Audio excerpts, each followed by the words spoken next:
마가복음 1장 15절 말씀입니다. 시작.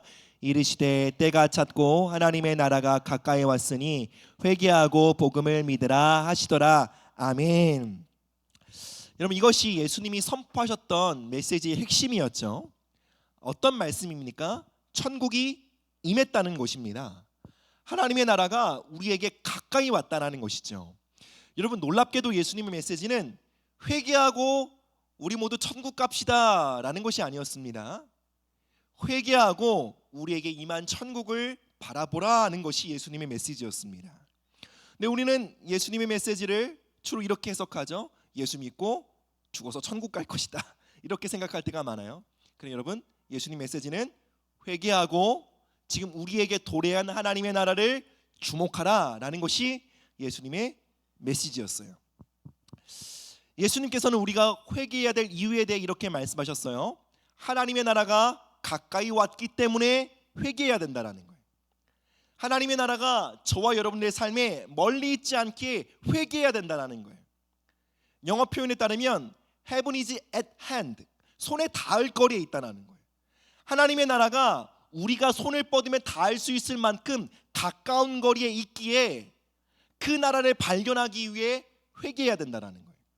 그 나라를 발견하고 붙잡고 소유하기 위해 우리에게 필요한 것이 회개라는 것이죠. 여러분, 이것이 얼마나 놀라운 선언입니까? 여러분, 정말 지구가 둥글다라는 선언보다 더 혁명적인 선언입니다.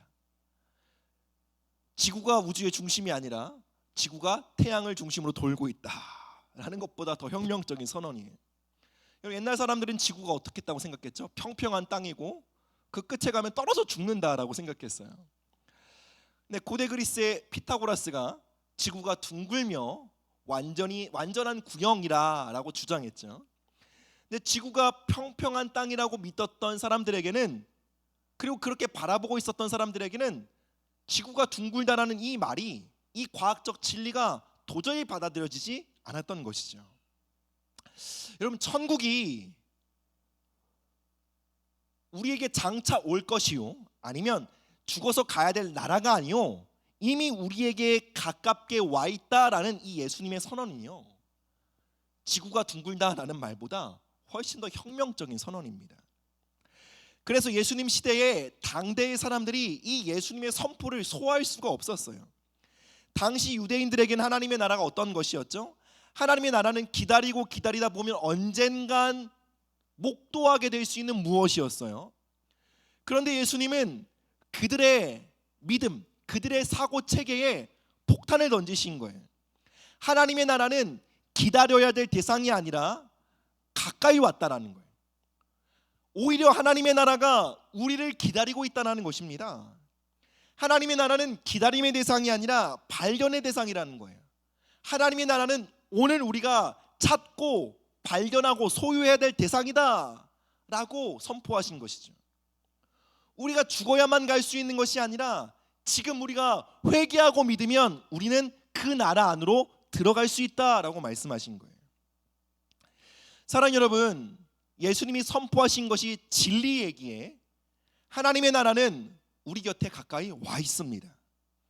그렇기 때문에 우리 모두가 그 나라를 만질 수 있고 그 나라를 소유할 수 있으며 나의 모든 삶의 영역을 그 나라와 연결시킬 수 있다는 것입니다.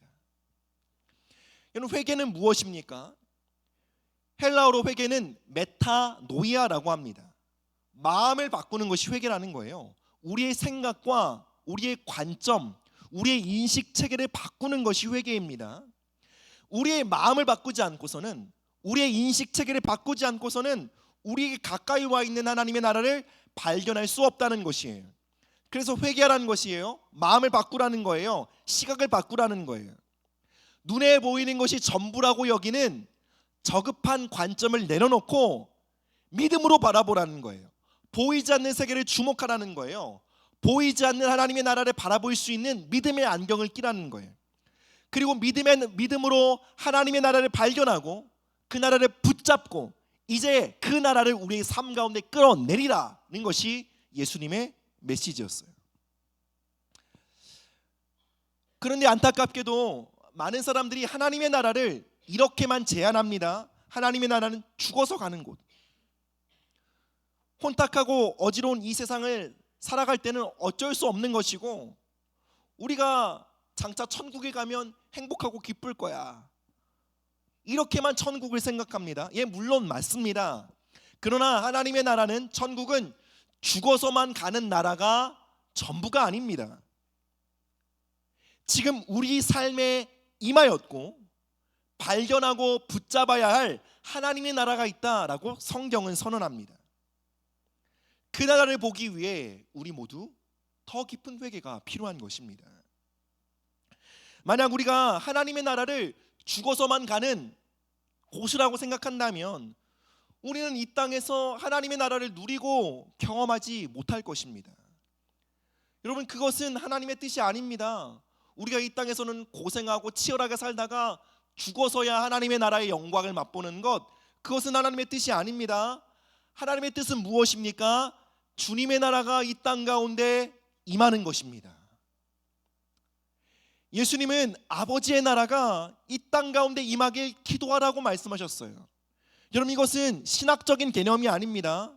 하나님의 나라가 이 땅 가운데 실제적으로 임할 수 있음을, 실제적으로 임해야 한다는 것을 예수님 말씀하고 계신 것입니다. 하나님의 나라가 우리의 삶 가운데 영향을 미쳐야 한다는 거예요. 하나님의 나라가 이 땅 가운데 영향력을 끼쳐야 한다는 것입니다. 이것이 바로 하나님의 뜻과 계획입니다. 하나님의 나라는 보이지 않습니다. 그러나 무엇보다 실제입니다. 여러분, 보이는 세계보다 보이지 않는 하나님의 나라가 실제입니다. 왜요? 믿음은 이것을 말하죠. 보이는 것은 보이지 않는 것으로부터 말미암았다고. 그러니 보이는 것보다 보이지 않는 것이 더 실제라는 거예요. 이것이 믿음의 세계입니다. 여러분, 이 땅 가운데, 우리의 삶 가운데 천국을 가져오시는 것은 예수님의 역사예요. 예수님은 그 일을 이루셨어요. 그러나 그것을 발견하고 그 나라에 참여하고 그 나라와 연결되어 우리의 삶을 살아가는 것은 우리의 몫입니다. 여러분, 왜 하나님의 나라가 이 땅 가운데 임하여야 합니까? 하나님의 나라가 임하는 것만이 죄와 사단의 통치로부터 벗어날 수 있는 유일한 길이기 때문에 그렇습니다. 여러분, 이 땅의 죄의 결박, 세상의 영의 통치가 얼마나 강력합니까? 여러분, 그것을 깨트릴 수 있는 유일한 길은 더 큰 권세인 하나님의 왕국이 임하는 것 외엔 없습니다. 죄와 사망의 권세보다 더 강력한 권세, 더 강력한 통치가 우리의 삶에 임하여야 한다는 것입니다. 그것이 무엇이죠? 하나님의 통치, 하나님의 나라인 것입니다. 우리는 하나님의 나라의 통치가 간절히 필요합니다. 선하신 하나님의 통치가 우리 삶 가운데 임하여야 합니다. 왜요? 하나님의 통치가 임하는 곳마다 죄와 사망의 권세가 깨어지고 영혼들이 자유케 될 것이기 때문에 그렇습니다. 그래서 예수님의 제자들과 사도들은 하나님의 뜻을 바르게 이해했어요. 그들은 하나님의 나라를 이 땅 가운데 풀어넣기 위해 기도했고, 하나님의 나라와 통치를 선포했고, 사람들에게 사역했으며 하나님의 말씀을 읽고 순종했어요. 무엇을 위해서요? 하나님의 나라가 이 땅 가운데 풀어지도록요. 베드로와 요한, 사도들이 선포한 복음이 무엇입니까? 하나님의 나라가 임하였다는 것입니다. 여러분, 그들의 복음 선포와 사역을 통해 어떤 결과가 있었나요? 단순히 회심자들이 늘게 된 것만이 그들의 사역의 열매가 아니었습니다. 단순히 성도들의 수가 늘게 된 것만이 그들의 사역의 결과가 아니었어요. 여러분, 그들의 사역의 궁극의 열매는 뭐냐면 통치권의 교체. 하나님의 나라가 임하고 어둠의 통치가 깨어지는 거예요. 질병의 결박이 깨어진 거예요. 죄의 결박이 깨어진 거예요. 중독의 결박이 끊어진 거예요. 악한 영의 결박이 풀어진 거예요. 그리고 영혼들이 자유함을 얻게 된 것이죠. 그것이 바로 사도들과 제자들의 사역이었던 것입니다. 여러분, 한 영혼의 삶에 하나님의 나라가 임하고 그 영혼이 자유함을 얻게 될 때 사단은 그의 영토를 빼앗깁니다. 그의 영토를 실질적으로 잃어버리게 됩니다. 그래서 하나님의 나라를 공격적으로 풀어내려는 믿음의 삶을 걸어갈 때 사단은 전심전력으로 그것을 막아섭니다. 그래서 사단이 사도들을 공격한 것이죠. 사도들은 여러 핍박과 도전들을 마주했어요. 종교지도자들은 그들을 위협했고요, 감옥에 가두기도 했고 심하게 때리며 죽이기까지 했어요. 그들은 이러한 어려움을 마주했지만 물러서지 않고 이렇게 기도했습니다. 함께 사도행전 4장 29절에서 31절 말씀 보겠습니다. 시작. 주여, 이제도 그들의 위협함을 굽어보시옵고 또 종들로 하여금 담대히 하나님의 말씀을 전하게 하여 주시오며 손을 내밀어 병을 낫게 하시옵고 표적과 기사가 거룩한 종 예수의 이름으로 이루어지게 하옵소서 하더라. 빌기를 다음에 모인 곳이 진동하더니 무리가 다 성령이 충만하여 담대히 하나님의 말씀을 전하니라. 아멘. 여러분, 이 기도가 바로 핍박과 환난 가운데 있던 사도들의 기도였습니다. 여러분, 우리가 하나님의 나라를 확장시키기 위해 하나님의 말씀을 순종하며 믿음으로 걸어가면 결코 상황과 환경이 좋아지지 않습니다. 도리어 엄청난 공격을 마주합니다. 사단은 자신의 영토를 빼앗기지 않으려고 무슨 수를 쓰더라도 막아섭니다. 그것이 바로 우리가 하나님의 뜻 가운데 순종하며 걸어가려고 할 때 여러 가지 진통과 어려움을 통과하게 되는 이유입니다. 우리가 하나님의 뜻대로 순종하면, 우리가 하나님의 길 가운데 걸어가면 아무런 어려움이 없고 모든 것이 평안할 것이라 생각하는 것은 매우 순진한 생각입니다. 도리어 우리가 하나님의 뜻에 순종하면 도리어 괜찮았던 상황도 최악으로 흘러가기도 하고요, 몸이 아프기도 하고요, 감정적으로 힘들어지는 일도 겪고 관계적으로 어려움을 겪기도 합니다. 여러분, 그것이 우리가 하나님의 뜻 가운데 걸어갈 때에 마주하게 되는 영적 진통입니다. 그래서 믿음의 싸움을 여러 번 통과한 숙련되고 지혜로운 성도는 이렇게 생각합니다. 하나님의 말씀을 붙잡고 순종하며 나아갈 때 방해가 있을 것을 언제나 염두에 둡니다. 그래서 어려움을 만나도 당황하지 않습니다. 도리어 어려움이 클수록 이렇게 생각합니다. 아, 내가 걸어가는 이 길이 하나님의 뜻이 맞구나.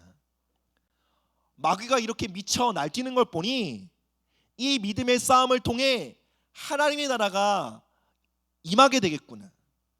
지금 마귀가 다급하고 두려워서 어쩔 줄 모르고 있구나. 이제 곧 하나님의 큰 영광을 바라보겠구나. 이렇게 생각하고 더 옷깃을 여밀고 모든 어려움을 향해 굳세게 나아간다는 것입니다. 바로 사도들이 그러했습니다. 그들은 어려움과 환난 앞에 주저앉지 않았습니다. 환난과 핍박 앞에 도리어 그들의 마음을 굳게 했습니다. 그들은 자신들이 마주하고 있는 이 어려움과 어려운 환경들을 도리어 하나님의 나라가 더 크게 확장될 수 있는 기회라고 믿었습니다. 다시요, 그들이 직면하고 있는 환난과 어려움과 핍박과 모든 어려움들을 어떻게 생각했다고요? 하나님의 나라가 더 강력하게 확장될 수 있는 기회라고 믿었다는 거예요. 사단의 왕국에 더 치명적인 데미지를 입힐 수 있는 기회라고 믿었던 거예요. 그래서 이렇게 기도한 거예요. 주여, 이제도 그들의 위협함을 보시고 종들로 하여금 담대히 하나님의 말씀을 전하게 하시며 손을 내밀어 병을 낫게 하시고 표적과 기사가 거룩한 종 예수의 이름으로 이루어지게 하옵소서라고 기도했던 거예요. 이 기도의 내용이 무엇입니까? 주님, 지금 우리를 둘러싸고 있는 어둠의 영들을 봅니다. 지금 우리를 압박하고 있는, 우리를 향해 불화살을 날리고 있는 그 원수의 공격들을 봅니다. 주님, 우리에게 담대함을 부어주십시오. 우리가 믿음으로 전진할 때에 하나님의 나라가 임하게 하여 주시옵소서. 입술을 열어 하나님의 말씀을 선포할 때에 하나님의 나라가 임하게 하여 주시고, 믿음으로 손을 내밀어 기도할 때에 하나님 우리의 손을 통해 예수님의 손이 나타나게 하시고, 우리가 밟는 땅 위에 사단의 머리를 깨뜨리셨던 주님의 발이 임하게 하여 주시옵소서 라고 기도했던 거예요. 여러분, 이것은 사도들과 예수님의 제자들만을 위한 하나님의 뜻이 아니라 바로 저와 여러분들을 향한 하나님의 뜻인 줄 믿습니다. 이럴 때는 아멘을 크게 하셔도 괜찮아요. 바로 이것이 그리스도의 몸된 교회를 향한 하나님의 뜻인 줄 믿습니다. 하나님의 나라가 이 땅 가운데 임하는 것이죠. 여러분, 사도들이 구했던 담대함이 무엇입니까? 사도들에게 있었던 담대함이 무엇이죠? 바로 고난을 기회로 바라볼 수 있는 믿음이에요. 환난과 핍박, 가난과 질병이 하나님의 나라, 하나님의 능력이 나타날 수 있는 기회임을 믿었던 거예요. 바로 그 믿음을 성경은 담대함이라고 합니다.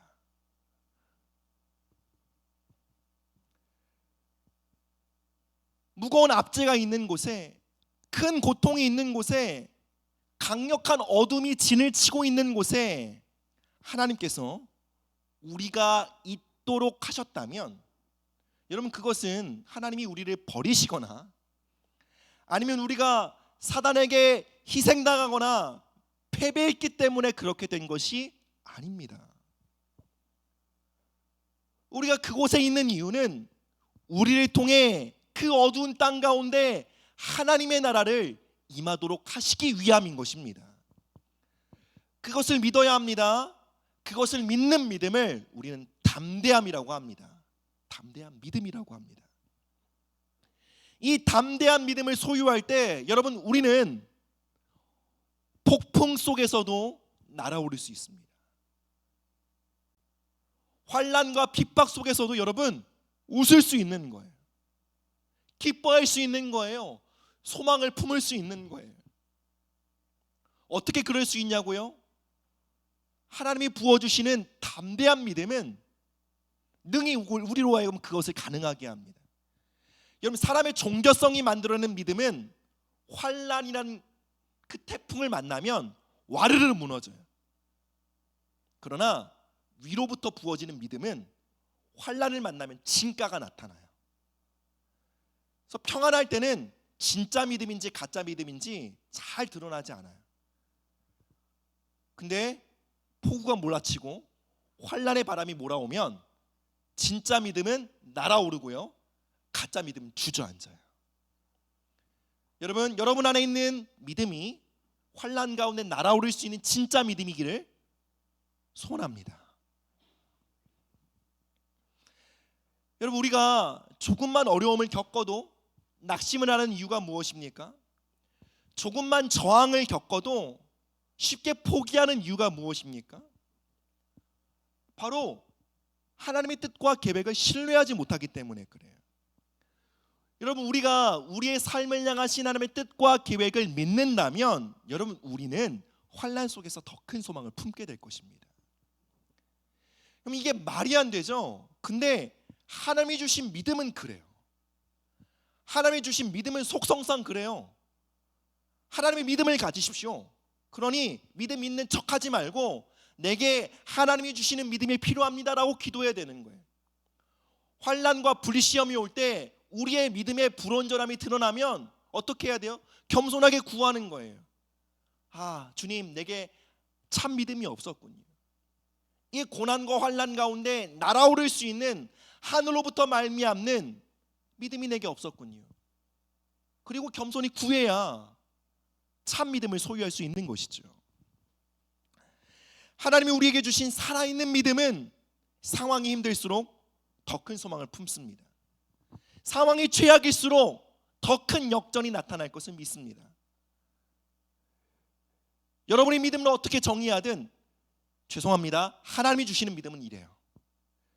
여러분이 신앙생활하면서 여러분이 갖고 있는 믿음을 어떻게 경험했든 하나님이 부어주시는 믿음은 이것입니다. 우리 모두 이 믿음을 소유합시다. 이 믿음을 갈망합시다. 척하지 말고 이 믿음을 구합시다. 마태복음 17장 19절에서 20절입니다. 읽습니다. 이때에 제자들이 조용히 예수께 나와 이르되 우리는 어찌하여 쫓아내지 못하였나이까?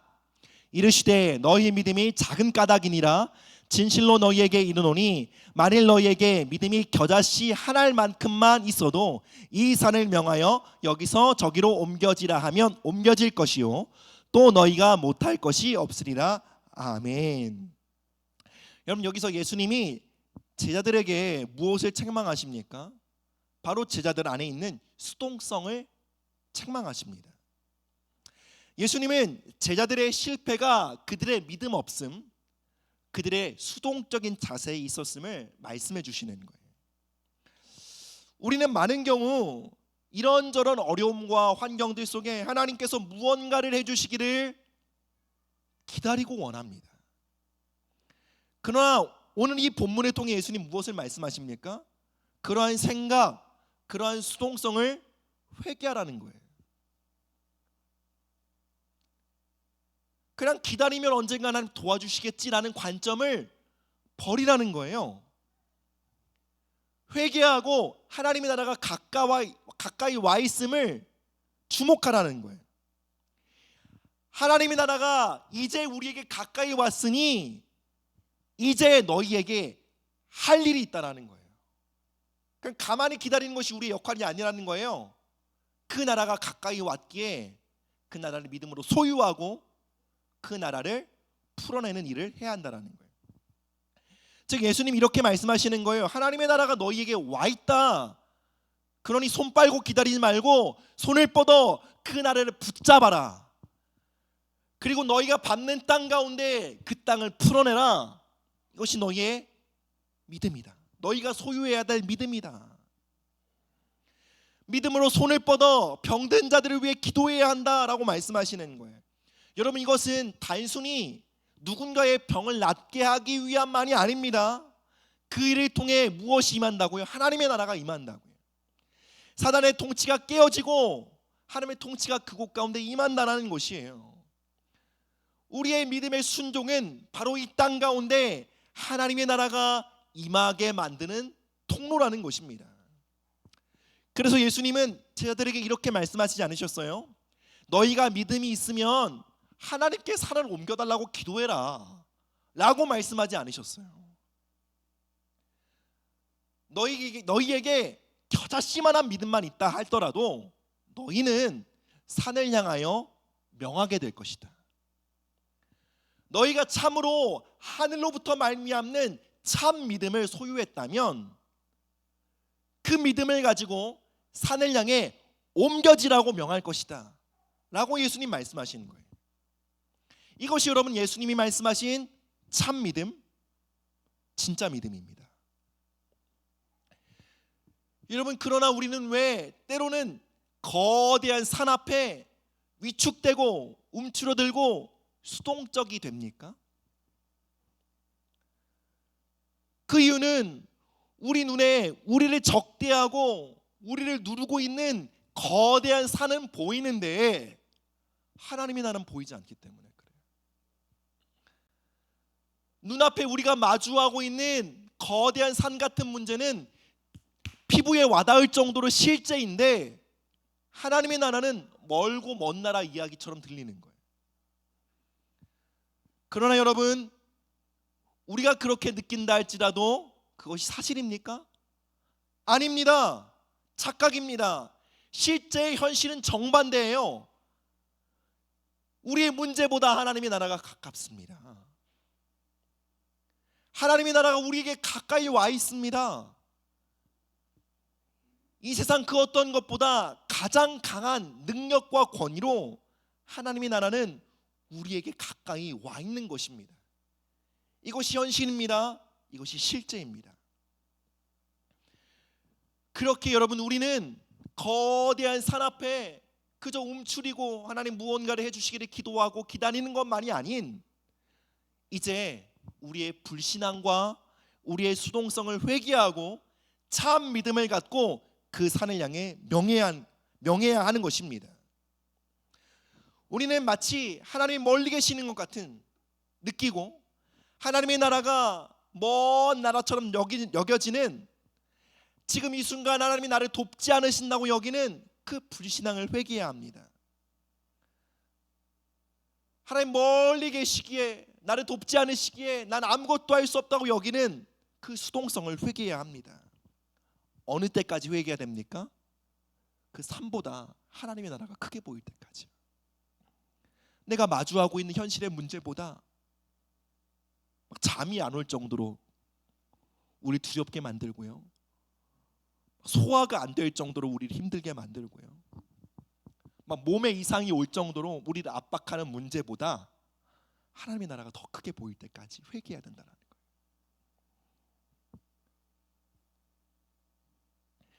여러분, 직장 생활에 하나님의 나라가 보이지 않으십니까? 여러분, 가정 생활에 하나님의 나라가 임하였음이 보이지 않으십니까? 여러분, 그것은 하나님이 여러분과 멀리 계시기 때문에 그런 것이 아닙니다. 아직 우리가 충분한 회개가 되지 않았기 때문에 그래요. 그 나라를 볼 수 있을 만큼 우리의 믿음의 눈이 열리지 않았기 때문에 그래요. 마태복음 6장 10절 말씀입니다. 마태복음 6장 10절 시작. 나라가 임하시오며 뜻이 하늘에서 이루어진 것 같이 땅에서도 이루어지이다. 아멘. 주님이 우리에게 가르쳐 주신 기도죠. 주님의 나라가 우리가 밟는 땅 가운데 임하옵시며 주님의 뜻이 하늘에서 온전히 이루어진 것 같이 내가 밟는 땅 가운데 이루어지기를 원합니다 라는 기도예요. 여러분, 이것은 우리의 기도여야 하지만 더 나아가 우리의 열망과 우리의 비전이어야 합니다. 무슨 말입니까? 우리는 이 기도에 사로잡혀 살아야 해요. 이 비전이 나를 사로잡아 이 열망으로 우리의 하루하루를 살아야 해요. 여러분, 우리는 천국에 질병이 없다라는 것을 압니다. 천국에 암이 없어요. 그 어떤 질병도 없어요. 그렇다면 하나님은 내가 밟는 땅에도 그 어떤 질병이 없기를 원하십니다. 천국에 또 무엇이 없습니까? 부족함이 없어요. 천국에는 결핍이 없습니다.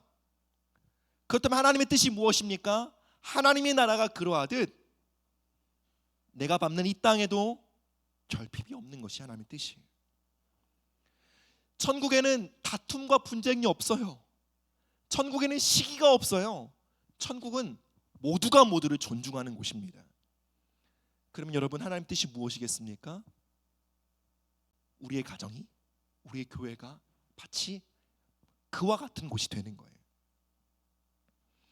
하늘의 성도들이 하늘에서 온전히 주님 안에 한 몸을 이룬 것 같이 이것도 그렇게 되는 것, 이것이 바로 하나님의 뜻입니다. 그런데 여러분, 여러분의 주위를 둘러보십시오. 하나님의 나라와 상반된 것이 너무 많지 않습니까? 하나님의 통치와 하나님의 뜻과 맞지 않는 일들이 너무 많지 않습니까? 오늘 예수님의 말씀을 통해 우리에게 전하고 있는 메시지가 무엇입니까? 그것을 향해 우리가 할 몫이 있다는 거예요. 하나님의 나라가 우리를 기다리고 있다는 거예요. 그 땅을 향해 쏟아지도록 물꼬를 터주기를 기다리고 있다는 거예요. 우리가 그 땅을 향해 손을 뻗고 기도하며 선포하며 그곳에 하나님의 나라가 임하기를 기도하며 간구할 때에 그토록 기다리고 있던 침노하는 하나님의 나라가 우리의 발걸음과 순종과 선포와 찬양과 예배를 통해 그 땅 가운데 쏟아진다는 거예요. 그것이 하나님의 뜻이라는 거예요. 여러분, 우리가 이 땅을 살아가는 동안에 때론 초라하게 느껴지고 무기력하게 살아가는 이유는 여러분, 하나님이 우리에게 능력을 많이 주지 않으셨기 때문이 아니에요. 우리에게 월등한 재능이나 빛나는 외모를 주시지 않으셨기 때문이 아니에요. 우리가 이 땅에서 초라하고 무기력하게 살아가는 이유는 우리가 마땅히 바라보고 주목해야 될 하나님의 나라를 바라보고 있지 않기 때문에 그래요. 여러분, 우리의 삶을 하나님께 어떻게 부르십니까? 보이지 않지만 실지 않은 하나님의 나라를 바라보고 그 나라의 영광을 비추는 반사체로 살아가도록 우리를 만드셨어요. 그것이 우리의 삶이에요. 우리의 사명이에요. 하나님의 나라의 영광을 바라보며 그 영광을 반사하며 살아야 될 우리의 삶이 그 나라를 바라보지 못하는 맹인으로 살아간다면 여러분, 세상 초라한 거예요. 세상 무기력한 거예요. 세상 볼품 없는 거예요. 여러분, 우리는 하나님의 나라를 바라보면 바라볼수록 우린 더 유용한 사람이 될 거예요. 하나님의 나라를 주목하면 주목할수록 우리는 이 땅에서 영향력을 가진 사람이 될 거예요. 왜요? 하나님이 우리를 그렇게 만드셨기 때문에 그래요.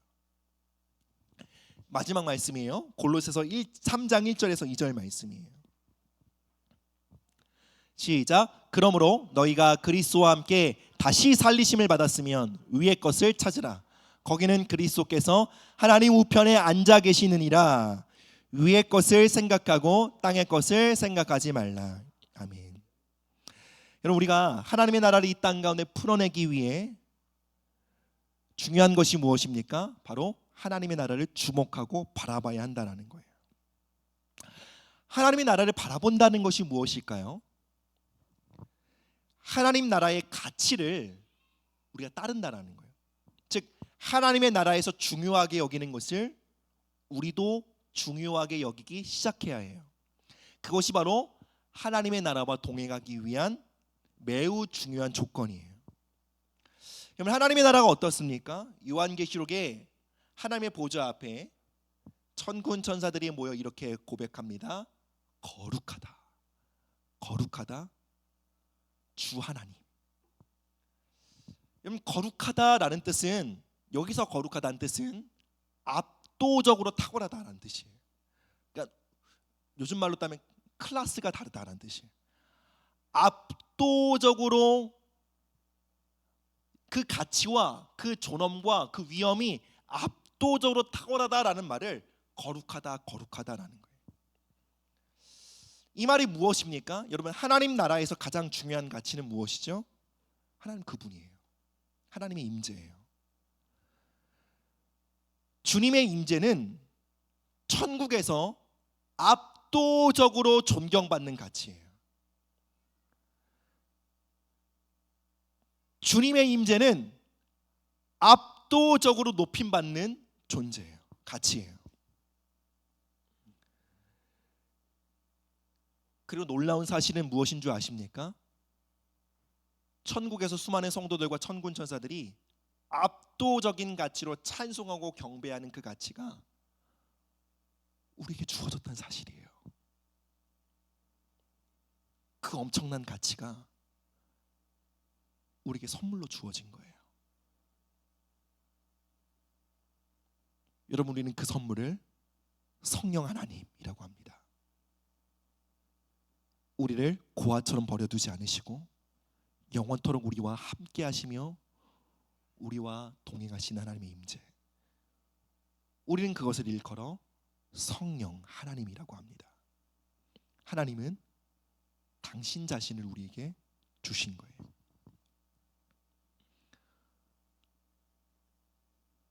천국에서 성도들과 천사들이 그 가치를 높이고 인정하는 것 같이 우리도 그 가치를 향해 눈을 뜨고 그 가치를 존중하며 예배하기 시작할 때 여러분, 우리의 삶에 천국과 주파수가 맞는 거예요.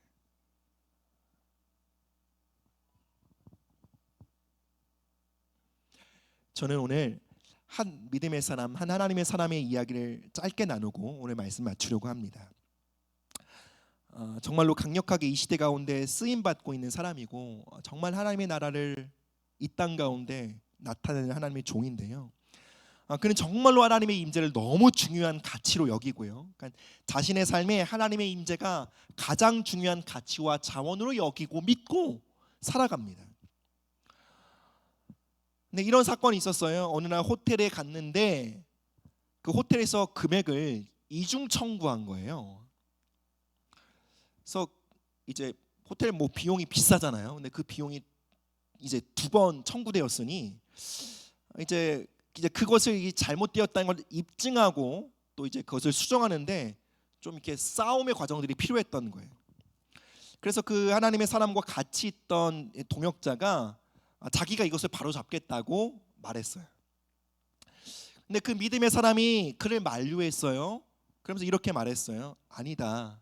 우린 이 호텔을 축복하자. 이 호텔에 하나님의 나라가 임하기를 축복하고 이 호텔이 잘 되기를 축복하자. 지금 내가 이중 청구됨으로 몇십만 원 손해 보는 것보다 내게 부어지고 있는 하나님의 임재와 평강이 나에겐 더 소중하다. 그들과 다투고 내 경제적인 손해를 만회하고자 시간 낭비하고 싶지 않다.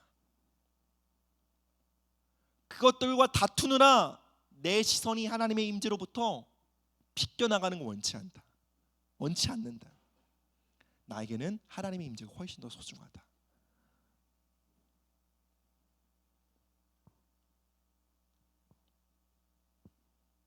여러분, 우리에게는 하나님의 임재가 몇십만 원보다 작게 보이곤 있지 않습니까?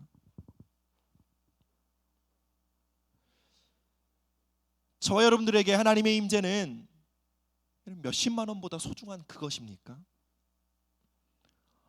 어쩌면 여러분 몇십만 원에 집착하고 살아가느라 더 소중한 가치를 잃어버리고 살아가고 있지는 않습니까?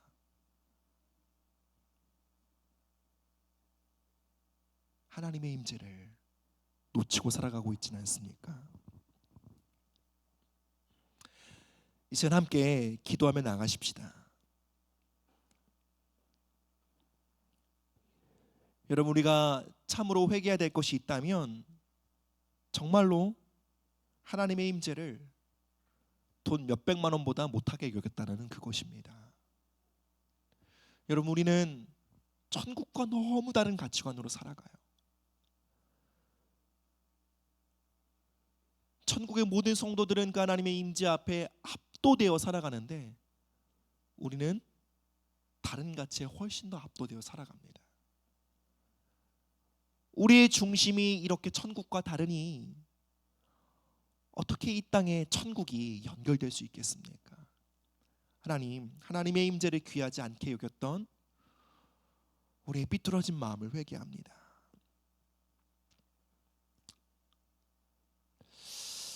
여러분이 서 있는 땅 가운데 여러 가지 결핍과 환경과 문제들이 보이십니까?